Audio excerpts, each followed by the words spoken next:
नमस्कार. मी गीताली विनायक मंदाकिनी, मिळून साऱ्याजणी मासिक आणि पुरुष युवाची मी संपादक आहे. मला थोडं तुम्हाला गेल्या 50 वर्षात स्त्री चळवळीचं काय झालं याच्याविषयी सांगायचं आहे. तुम्हाला माहीत असेल की 1975 मध्ये युनोनी महिला वर्ष जाहीर केलं आणि पुढे 75 ते 85 असं महिला दशक जाहीर केलं. त्यामुळे जगभर स्त्रियांचे काय प्रश्न आहेत याच्याविषयी चर्चा व्हायला सुरुवात झाली. याआधी स्त्रियांच्या प्रश्नाविषयी कुठे चर्चा होत नव्हती का, किंवा स्त्रियांच्या समस्या सोडवण्यासाठी काही होत नव्हतं का? तर होत होतं. त्याच्या आधी म्हणजे आपल्याला माहिती आहे की सावित्रीबाई फुल्यांनी अगदी 150 वर्षापूर्वी स्त्रियांसाठी शिक्षण द्यायला शाळा सुरू केल्या, किंवा पाश्चिमात्य देशांमध्ये मतदानासाठी खूप मोठ्या प्रमाणावर चळवळी झाल्या. म्हणजे स्त्री प्रश्नाच्या संदर्भात बोललं जात होतं आणि त्याच्याविषयी तो प्रश्न कसा सोडवायचा याचा सुधारणा करणारे लोक बोलत सुद्धा होते, करत सुद्धा होते. पण 1975 मध्ये जेव्हा युनोनी हे महिला वर्ष जाहीर केलं तेव्हा कुठेतरी जागतिक पातळीवर एकसंधपणे काहीतरी प्रश्न कसा सोडवायचा याविषयी चर्चा व्हायला सुरुवात झाली. तर मला वाटतं की आपल्यासारखे म्हणजे महाराष्ट्रातले उदाहरणार्थ आपण जे शिक्षित मध्यमवर्गीय वगैरे लोक आहोत यांना असं वाटत होतं की स्त्रियांचे एवढे काही मोठे प्रश्नच नाही आहेत. मध्यमवर्गीय आणि शिक्षित लोकांच्या मध्ये जे काही प्रश्न आहेत ते ग्रामीण भागांमध्ये स्त्रियांचे प्रश्न आहेत, जे काही प्रश्न आहेत ते शहरामध्ये झोपडीत राहणाऱ्या गरीब वस्तीतल्या बायकांचे प्रश्न आहेत. बायकांना काही बाकीच्यांना फारसे प्रश्न नाही आहेत. पण नंतर असं लक्षात येत गेलं की बायका बोलत नाही आहेत, कारण आपल्याला असं शिकवलेलं असतं की घरातली गोष्ट घरातच ठेवायची. त्याच्यामुळे बाईचे काही प्रश्न असतील, उदाहरणार्थ बाईला नवरा मारत असेल किंवा तिला अपमान करत असेल किंवा सासू काही म्हणत असेल तर ते ती फारशी अशी कुजबुज अशा स्वरूपामध्ये मैत्रिणीला सांग, आईला सांग इतपत करायचे, पण ती अशी सामाजिक पद्धतीने काही बोलत नव्हती. तर जेव्हा हे वर्ष सुरू झालं, महिला वर्ष सुरू झालं, त्यानंतर स्त्री संघटना वगैरे तयार व्हायला लागल्या आणि या स्त्री संघटना जशा तयार व्हायला लागल्या तशा त्यांनी पहिला प्रश्न हा स्त्रियांवर घरगुती हिंसा जी काय होते त्याच्याविषयी बोलायला सुरुवात केली.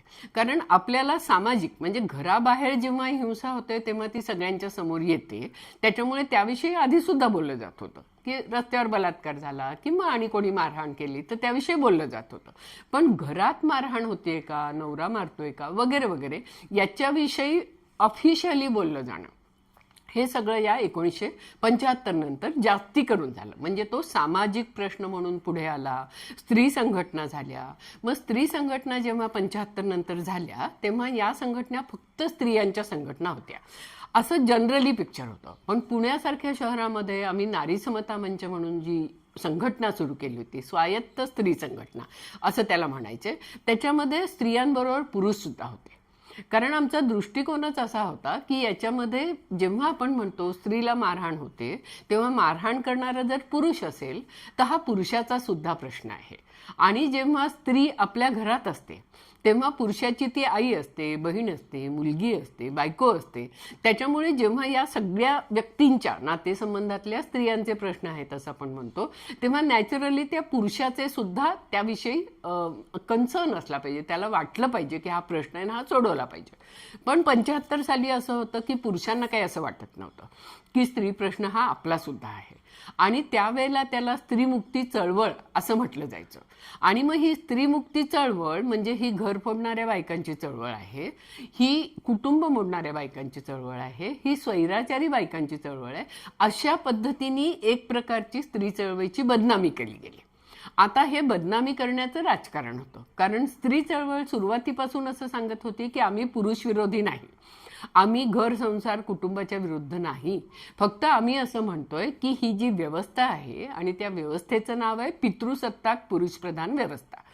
तर ही पितृसत्ताक पुरुषप्रधान व्यवस्था जी आहे त्या व्यवस्थेच्या विरोधात आम्ही आहोत, आम्ही स्त्री विरुद्ध पुरुष असं नाहीये. कारण या व्यवस्थेमध्ये विषमतेवर आधारलेलं, विषमता कशी तर पुरुष म्हणजे जन्मानी श्रेष्ठ आणि स्त्री म्हणजे जन्मानी कनिष्ठ. तर या भेदभावावरती माणूसपणाच्या ऐवजी पुरुषपणा, बाईपणा आणि आता आपण म्हणतो LGBTIQ चळवळ आली आहे तर इतरपणा असं घडवला जातोय.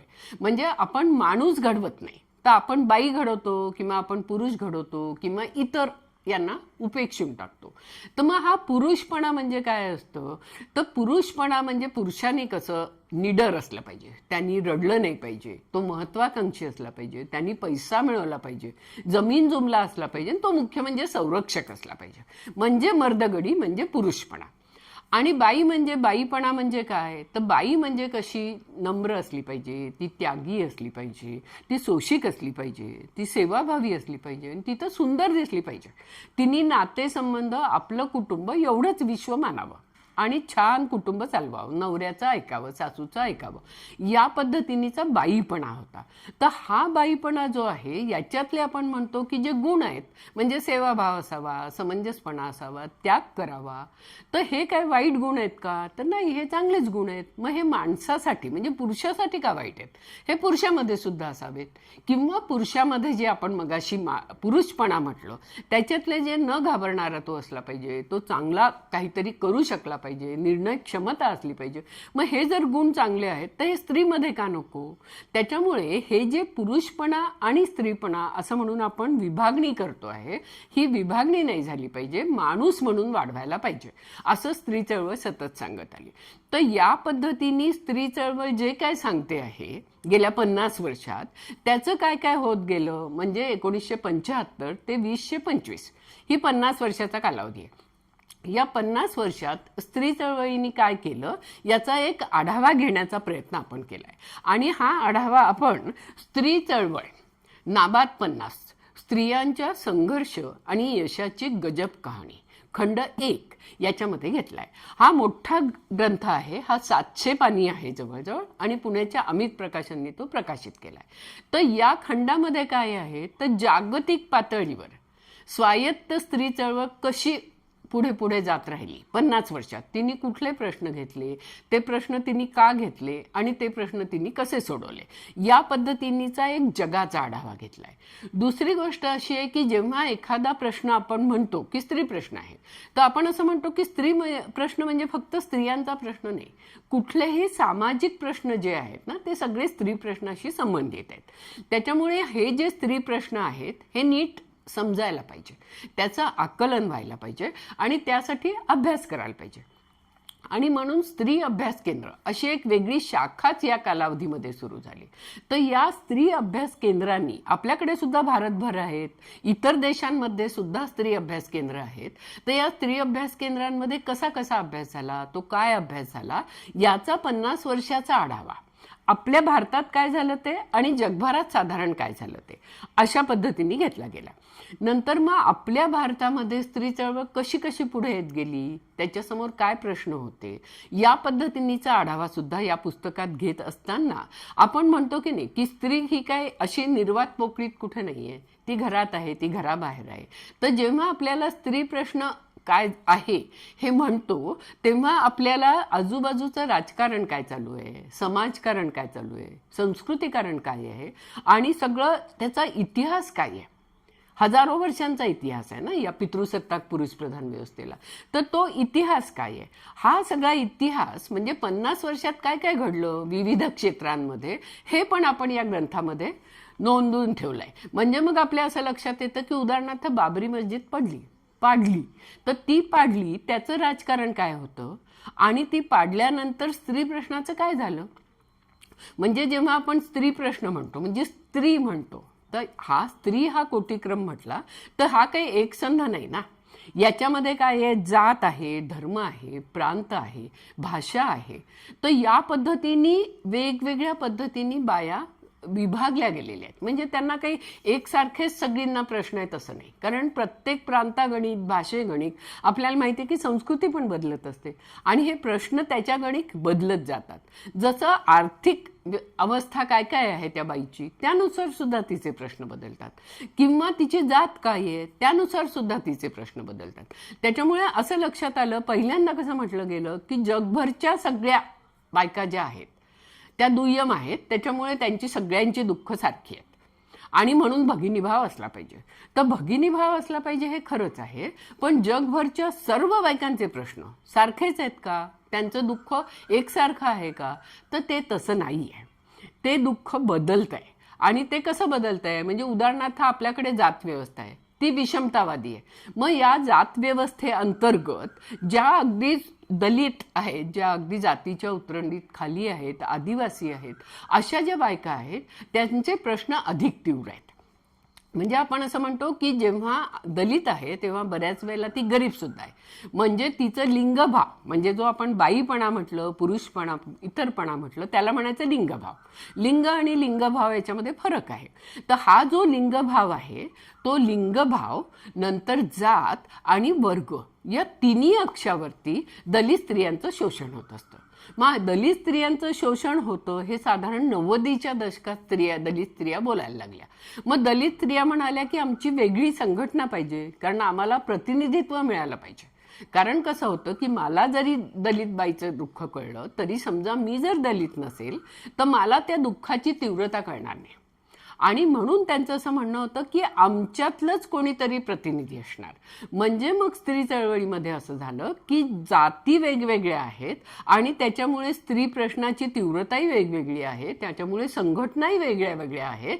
आणि मग काही वेळेला असं व्हायला लागलं की आपापसामध्येच कुठेतरी गुंता व्हायला लागला की सर्व स्त्रियांनो एक व्हा, जगभरच्या स्त्रियांनो एक व्हा, अशी जरी सुरुवातीला हाक दिली गेली तरी ते शक्य नाही असं लक्षात आलं. जो तो आपापल्यानुसार, आपापल्या दुःखानुसार, आपापल्या प्रश्नानुसार हळूहळू विभागला जायला लागला.